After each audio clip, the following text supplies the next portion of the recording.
Sa buhay natin, hindi mo naman talaga may iwasan na darating ka sa point na madidepress ka, pinagdadaanan ka, kakaroon ka ng anxiety.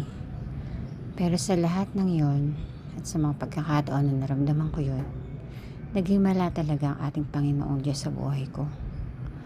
Kasi alam kong nandyan siya, alam kong may maganda siyang plano, at every gising talaga is a blessing. Bigay niya yun para sa atin. Kaya hindi man ganun karami ang aming buhay, hindi man kami ganun kayaman, napakalayo na rin ang narating ng aming buhay mula nung kami nagsisimula. Alam nyo ba, na sa bawat pagsubok na aking nararanasan, wala talaga akong ibang kinakapitan kundi ang Diyos.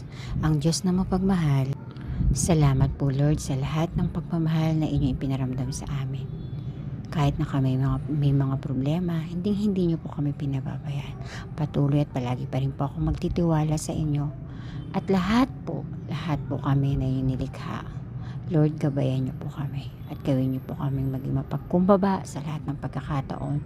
Unang-una, gawin niyo po kaming magkaroon ng oras para sa iyo. Sa everyday na buhay namin, sa iyo po ang aming focus, sa iyo po ang aming pagmamahal. Thank you Lord God. Amen. God bless sa ating lahat.